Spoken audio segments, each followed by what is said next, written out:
So hello guys, so welcome back to our channel, and for today's video guys is mag-ano ako guys, i-share ko sa inyo yung aming guys, yung aming septic tank is kanang puno na ba, hindi nag-awas, iwan ko anong Tagalog sa awas.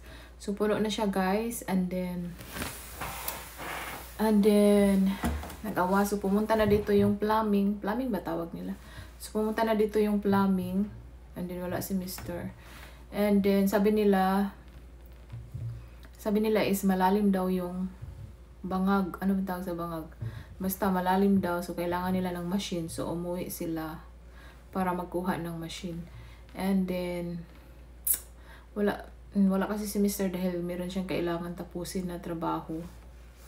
Kasi pag hindi natatapos, hindi siya mababayaran, no? So, wala tayong pira. So, yeah, ganun. So, kahapon kasi nag-blow kami ni Ethan sa labas, and then si Joanna, nandun din yung anak ko, and then sabi niya, baho daw yung so, mabaho daw, so, ayun, nakita ko na, pala, haba naman ng story mo, day. Ba't mo naman ni-story yan dyan? Short na lang. So, na guys, umaapaw ba yung nag-awas? Basta, ganun siya guys, no? So, moto na limaho siya, kay nag-awas na siya. Naglaba mo si Sophia. So, naglaba si Sophia kahapon ng kanyang mga kanang damit. So, kaya siguro na puno. So, ngayon, is hinihintay ko yung plumbing na bumalik guys. Dahil, hindi pa dumating, hindi pa bumabalik. And then, so hinihintay ko, sabi ni Mr. guys, i-video ko daw para meron daw ako ma-upload sa aking YouTube. So nashock ako, no? Dahil sinuportahan yung aking pag-YouTube na wala namang views. Dito, hindi lang tayo magmadali. So hintayin na lang natin kung para ba talaga. No, hindi naman. Hintayin natin kung ibibigay sa atin ito ng Panginoon, di ba? So, upload pa rin tayo ng upload. So, palagi ko sinasabi, upload pa rin ng upload kahit wala tayong maraming viewers, di ba? So, ngayon is maglilinis lang ako dahil marami tayong ganap today, guys. So, ngayon, alam nyo ba, guys, na sinisisi niya sa amin kung bakit napuno na yung aming septic tank. Dahil daw marami daw kaming gagamitin na toilet paper. So, supposed to be daw is mapuno daw yung septic tank in 15 years to 20 years. And then, akala siguro niya hindi ako marunong mag-search, no? So, ginagoogle ko siya, no?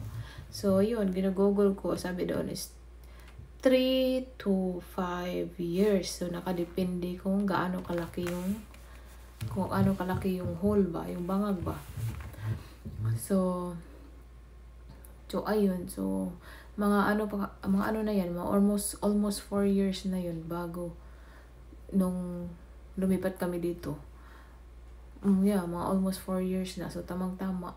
And then, ito kasi dati, akala kasi ni Mr. na hindi siya septic ba. Hindi kasi nakalagay doon sa paperwork sa bahay na to na septic tank ang akala niya yung pakunik na bitaw direct to the sewer. So basta ganun siya guys, yung pakunik na pa doon nasa city ba yung hindi na kailangan may septic tank. Ngayon is parang every 3 years or 4 years kailangan kunin yung tubig doon para hindi mag-awas ba. So yun lang guys, i-try ko kung maka-video ako mamaya dahil sabi ni Mr. i-video ko daw, no? Truck's on the way. Okay. Once he gets here, well, I'm gonna go ahead and uncover it. But Okay. This thing's like you there on a little angle. it's sitting like Right, that's what I'm that saying. right there. Yeah. But a lot of them under there. Right. That's why I stopped setting that at that point. But then you go get this lid off on this end. That's what needs to be done. That's what I'm saying. So Wala. the raw paper is sitting right there, white paper. I can see it. I know what's in there. I cannot see. Now I see what you were talking about, Dustin. I'm not on the teeth.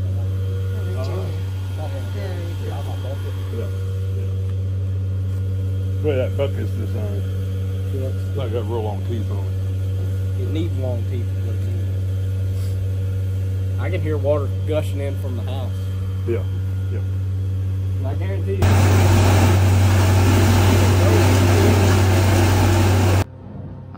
Someone is cleaning up the room. So hello guys, ayun, naka-video na tayo doon sa labas. And then pumasok ako. And then dumating na naman yung maglilinis sa aming, ano man tawag dyan, gutter. So try natin labasin dahil anak yan ng ex ni Mr. Labasin natin. Guys, nag-start na sila mag-blow sa mga dahon. So andyan din yung sa septic tank. So iwan ko lang kung magkano mababayaran ni Mr. sa septic tank. Labas tayo. Tingnan natin kung nasaan si Mr. Mahiya man ako mamaya lang siguro. Tayong lumabas guys. So ayan yun. Diyan nila nilagay yung tubig doon sa septic tank. Tingnan nyo yan guys. Ang daming dahon. So nahirapan na kasi si Mr. na maglinis sa aming gutter. Kaya nagbayad na lang siya. Andun siya nakig-negotiate si Mr. doon. Kasi magbayad siya ng extra. Diyan. Nangyari sa akin kano. Wala guys yung kuan. So ngayon is andun na kaya sa baba dyan.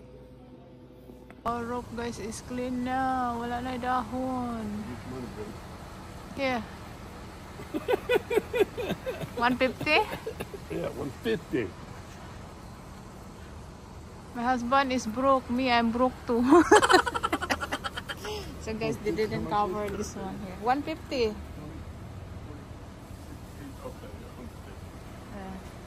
So look at that guys. Oh. So they leave it open like that. Kaya nabuak yung ano doon sa salon.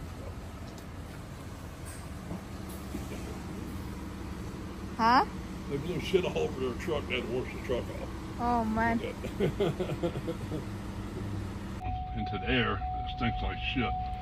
So, yeah. So, tapos na sila guys and we're heading to get eaten.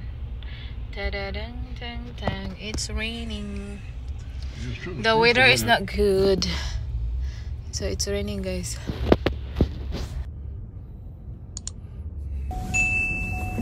Take that blue tarp and put it over that septic tank area. Of course, that's raining too bad. So, water don't run down into the septic tank.